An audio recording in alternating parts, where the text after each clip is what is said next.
잠잘 때 우리가 꼭 해서는 안 되는 습관들에 대해서 알아보도록 하겠습니다. 이 습관이라는 게 참 무서운 게요. 나도 모르게 또 은연중에 나타나는 현상들이잖아요. 문제는 그 습관이 나쁜 거라면 우리의 여러 가지 건강도 문제가 되고 더 나아가서 수면에도 영향을 줄 수 있습니다. 가능하면 침실에서 자기 전에는 빛이 방출되는 전자기 사용을 안 하시는 게 좋습니다. 이 빛은 굉장히 많은 파장으로 구성되는데 우리가 눈으로 보는 빛은 가시광선이에요. 사실은 전체 빛 중에 우리가 볼 수 있는 빛은 요거밖에 없어요. 이게 파란색부터 빨주노초 파남보 여기입니다. 나머지는 눈으로 식별할 수가 없는 빛이에요. 여기에 절반을 차지하는 파장이 짧은 요게 블루라이트입니다. 청색광이에요. 이 빛이 블루라이트라고 합니다. 녹색, 파란색, 보라색 불빛만 눈으로 들어가면 생체 시계를 자극해요. LED 조명은 이 블루라이트, 이 파란 불빛이 이렇게 많이 나와요. 햇빛만큼 나옵니다.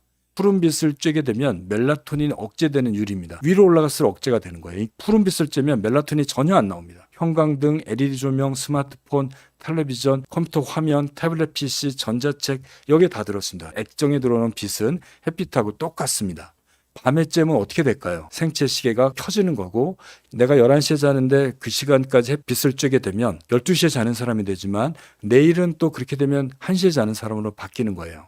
야간 모드로 틀고 자. 야간 모드가 100% 막아주지 않습니다. 여전히 자극됩니다. 그리고 이렇게 빛이 들어와서 자극된 생체 시계가 꺼지는데 1시간에서 2시간 걸린다고 얘기를 하고 있어요. 빛에 의해서 활성화되는 생체 시계가 꺼지는 걸 감안한다면 언제부터 안 쬐야 되겠습니까? 1시간에서 2시간 전에 빛을 쬐면 안 됩니다. 2시간 전부터 노란 불빛 나오는 것, 백열등을 사용하거나 LED 중에 전구색 노란 불빛을 구매해서 스탠드로 활용해 보시기 바랍니다. 호텔 가면 노란 불빛 있는 게 다 그런 이유거든요.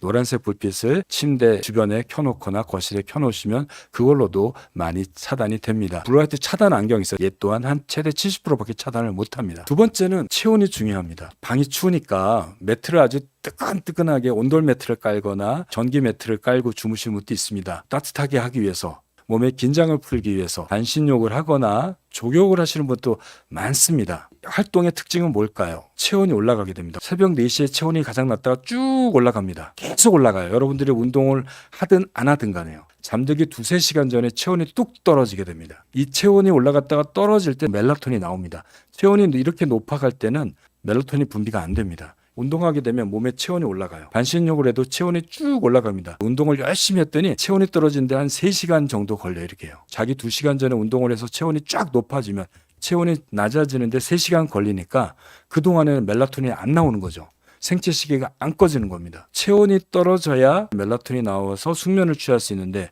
체온을 높이는 운동, 반신욕, 족욕, 온열 침대는 체온을 높여주고 올라간 체온이 떨어지는데 3시간 걸리니 몸은 피곤해서 잠을 들 줄 모르지만 멜라토닌 없이 자는 거죠. 그러니까 금방 깹니다. 유산소 운동은 잠들기 후 2시간이나 3시간 전에 끝내야 되고요. 4시간 전에 끝내면 더 좋습니다. 그리고 한 2-3시간 전에는 가벼운 스트레칭과 요가 동작, 심장이 뛰지 않은 정도, 땀이 나지 않을 정도의 운동하시면 좋을 것 같습니다. 세 번째로 넘어가겠습니다. 침실에 오래 머물기입니다. 침대에 오래 머물게 되면 잠을 더 못 잡니다. 저녁 먹고 침실에 들어가서 뭐 컴퓨터 작업도 하고 자기 할 일하고 막 이러면 뇌는 활성화돼. 이거 집중해야 되니까요. 내가 일하고 재밌는 방이야 라고 인식을 하게 돼요. 밤이 돼서 불을 끄고 자려고 해도 이 방은 일하는 곳이고 긴장하는 방이라고 인식했기 때문에 잠이 안 오거나 금방 깹니다. 불면증 인지행동 치료라고 약 없이 불면증을 치료하는 방법 중에 한 가지 방법이 자극 조절법입니다. 이 방법은 뭐냐면요. 잠 안 오면 나오라는 겁니다. 이렇게 침대에 누워서 잠이 안 오는 거를 오랫동안 반복하고 잠이 안 온 상태로 오랫동안 누워있으면 뇌는 학습해서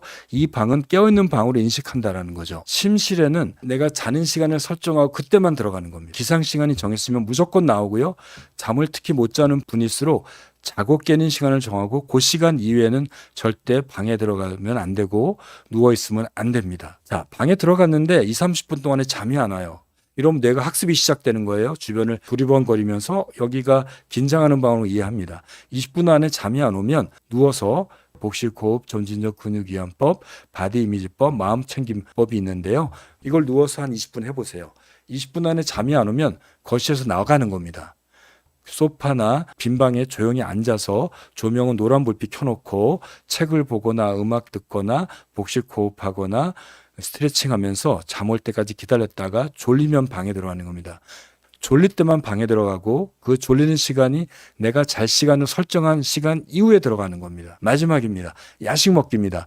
이 야식을 먹게 되면 잠을 못 잘 수 있습니다. 자기 4시간 전부터 식사를 제한했던 사람, 저녁에 뭘 음식을 먹게 했던 사람들 이렇게 해봤더니 실제로 잠드는데 걸린 시간은 자기 4시간 전에 식사를 제한했던 사람은 17분밖에 안 걸렸는데 저녁에 뭘 먹거나 원래대로 먹게 된 사람은 한 30분 걸려서 2배 차이가 나는 겁니다.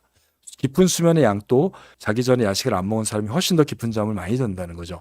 야식을 먹으면 그걸 소화시키기 위해서 우리 몸이 움직이는데 이럴 때는 생체시계가 같이 활성화돼서 자는 시간이 더 안 꺼지고 1시간 뒤로 밀리게 됩니다. 출출해도 가급적이면 야식 드시지 말고요. 소화를 시켜야 되는 식사는 자기 4시간 전에 다시 끝내시기 바랍니다. 허기지면 우유, 견과류, 적은 스낵 같은 것들 드셔서 배고픔을 달래시고 이런 우유, 견과류 같은 경우는 멜라토닌 만드는 트립토판이 들어있어서 잠을 자는데 조금 도움이 될 수 있습니다. 특히 탄수화물이나 자극적인 음식을 자기 4시간 이후에 드시면 안 될 것 같습니다. 자, 정리해보면 잠자는 시간부터 6시간 전에 카페인 드시지 말고요. 4시간 전에 유산소 운동, 식사를 하지 마십시오. 자는 시간부터 2시간 전에 푸른빛 나오는 스마트폰, 컴퓨터 쬐지 마시고 노란 불빛으로 조명을 활용하시고 그때부터는 종이책을 보거나 음악을 듣거나 스트레칭 같은 거 하시면 좋을 것 같습니다. 잠자기 위해서 밤에 절대 해서는 안 되는 4가지 행동을 여러분들한테 말씀드렸습니다. 잠자기 1-2시간 전에부터만 제한하신다면 여러분들도 꿀잠 자고 중간에 깨는 일이 없지 않을까 싶습니다.